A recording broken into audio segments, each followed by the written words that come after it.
Hi class, it's Professor Streeter, and in this video I'm going to return to the slideshow from today and work through the second half, talking about the basic thesis of hedonism, the attractions of the view, and then consider some objections and segue to the article by Heathwood that you're going to be writing about for your homework. But before I get back into the slideshow, I want to talk about our books. I know they look very similar, and it can be easy to confuse them. So we have The Ethical Life, which is an anthology, and we have The Ethical Life, which is an anthology, and we have The Fundamentals of Ethics by Schaefer-Landau.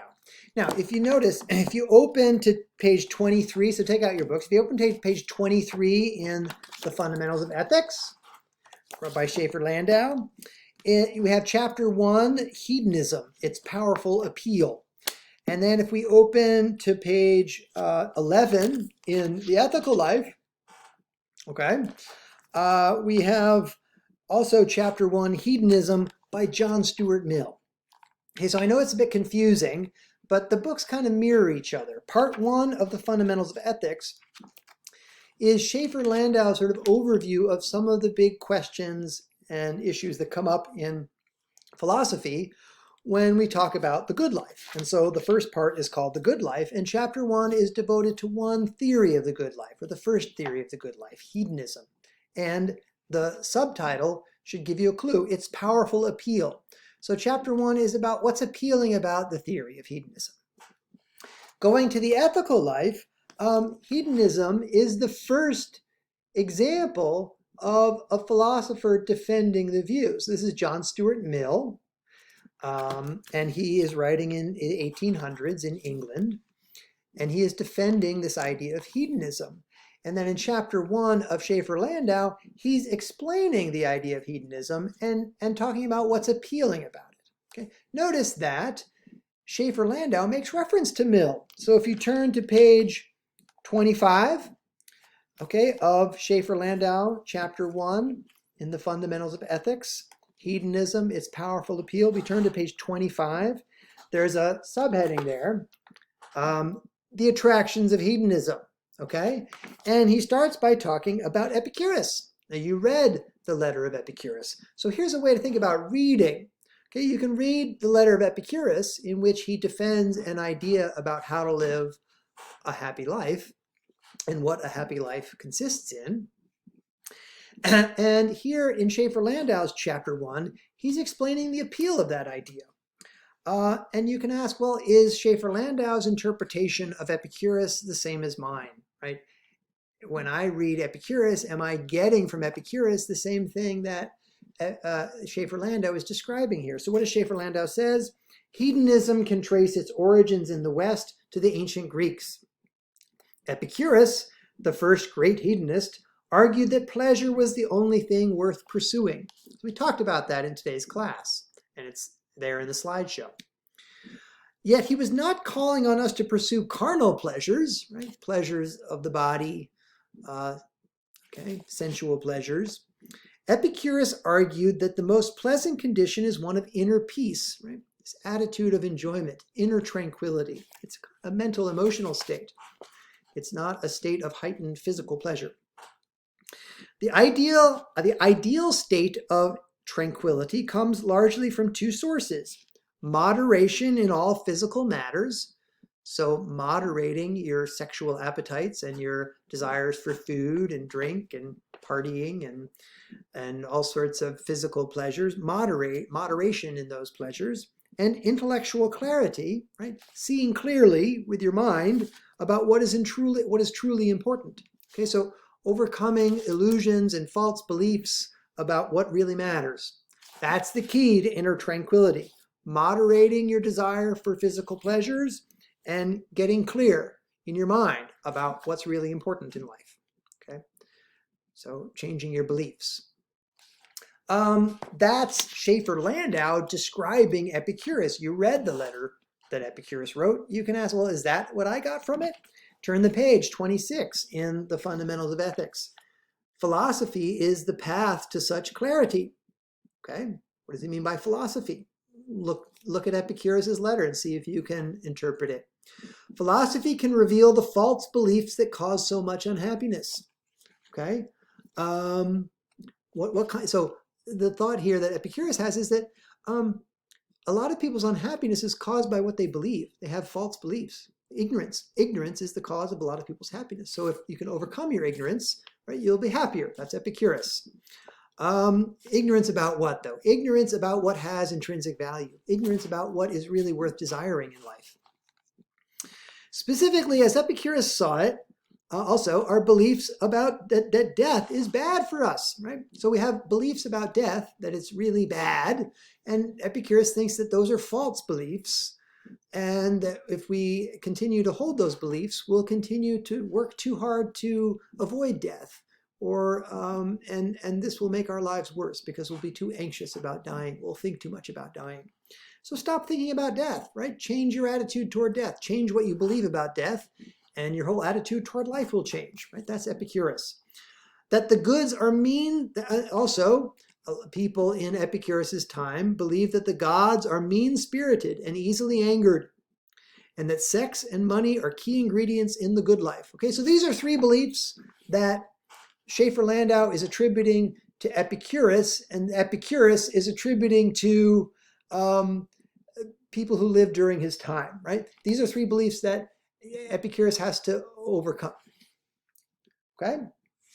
And so if we can overcome our belief that death is bad for us, if we can overcome our belief that the gods are mean-spirited and easily angered, and if we can overcome our belief that sex and money are the key ingredients in the good life, if we can give up those beliefs, then that will change the way we live. Right? Philosophy can help explain the error of such popular ways of thinking. This is Schaefer-Landau interpreting Epicurus, and thereby ease us along the path to happiness. Okay, so that's Schaefer-Landau's interpretation of Epicurus, right? You can go back and read the letter and see, first of all, is that what I think Epicurus is saying? And then you can sort of develop your own interpretation. Okay? If you agree with Schaefer-Landau, then you can see, well, why is he making this point here? Well, why is he reminding us of Epicurus's view? Well, because he's introducing the core idea of hedonism and trying to explain what's appealing about it. And so he's going back to the origin, one of the original hedonists, okay, Epicurus. Then he moves to Mill, right? The next paragraph on page 26 in the Fundamentals of Ethics. Skip ahead a couple thousand years and consider the view of English philosopher John Stuart Mill. Now, if you don't have Mill's hedonism, if you don't have the ethical life, you can access Mill's utilitarianism on D2L. It's in the extra readings module. It's also in the week 2 content module. You can find a link to utilitarianism. Hedonism is a chapter from utilitarianism, chapter 2. So you can begin reading chapter 2 of utilitarianism on D2L if you don't have the ethical life, if you don't have this book. So Mill is developing an idea about hedonism that started with Epicurus. Okay, skip ahead a couple thousand years. Perhaps the most famous hedonist since Epicurus. Mill's critics claim, so Schaefer-Landau jumps to Mill's critics. People who criticized, who disagreed with Mill, claimed that hedonism was a, quote, doctrine of the swine. Right? It set the standard for a good life according to the standards of a pig. And that makes it a bad doctrine, according to the critics of hedonism. Because the good life for a pig is not enough to make life good for a human. That's true, and Mill will agree with that. But he doesn't think that hedonism is the view that a good life is the life of a pig, right? He thinks, why? Because he thinks human beings have desires for higher pleasures that pigs don't have desires for. And unless we satisfy those desires, we can't be happy. So to make a human happy, you have to satisfy her higher desires. Whereas to make a pig happy, you just have to satisfy the base desires for sex and food and drink and sleep and all that, okay? And so Mill has been criticized for defending the idea that the best life for a human is the life of a pig. But he has to respond to that, okay?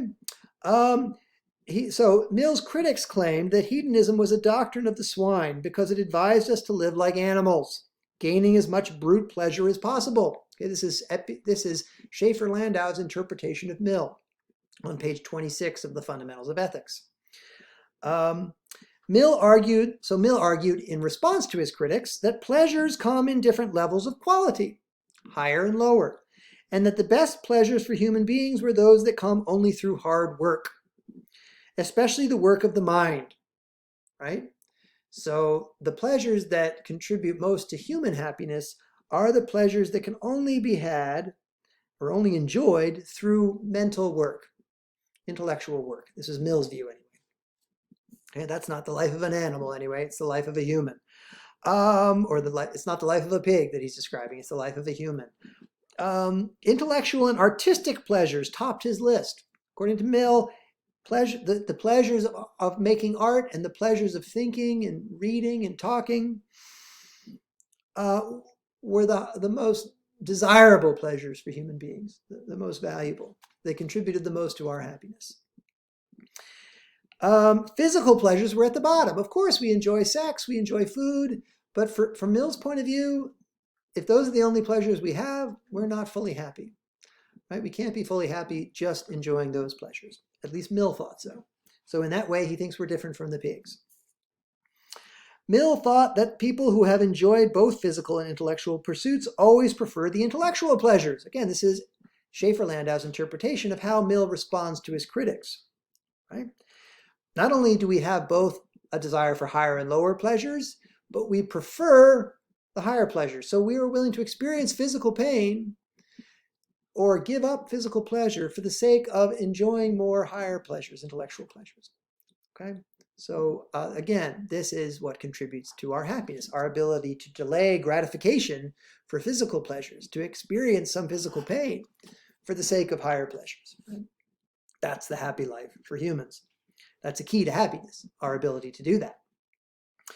So that was good enough for him, since he thought, so his claim that people prefer intellectual pleasures was enough for Mill to defend himself, he thought.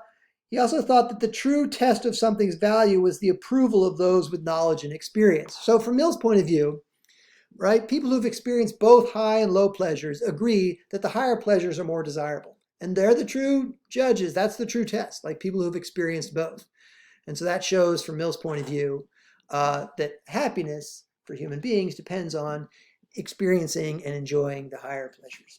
So that shows that the life of happiness is not the life of swine.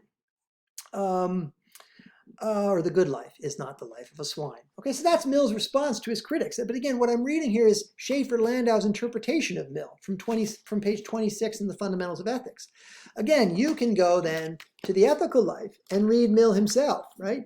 Hedonism, John Stuart Mill. Well, does he defend the view that Schaefer-Landau attributes to him, or do you interpret Mill differently?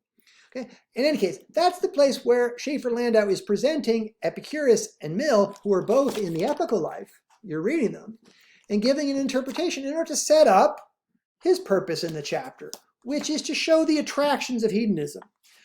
I don't think that Schaefer-Landau is a hedonist, by the way, but he's showing what's attractive about the view. Mill is a hedonist, Epicurus is a hedonist, and Schaefer-Landau's goal in chapter 1 is to show you the appeal of the view and to see what you think. And that's your job as a reader. Do you find hedonism appealing? Do you agree with Mill and Epicurus about what a happy life looks like and what's worth pursuing for its own sake? What has intrinsic value? Okay? And so that's what we'll talk about in the next video. I'm going to walk you through the slides from the slideshow today, and we'll talk about the appeal of hedonism, some of the problems with it, and then we'll turn to Heathwood. Okay, that's all for this video. This was supposed to help you think about reading and the relationship between our two books. Hope it helped.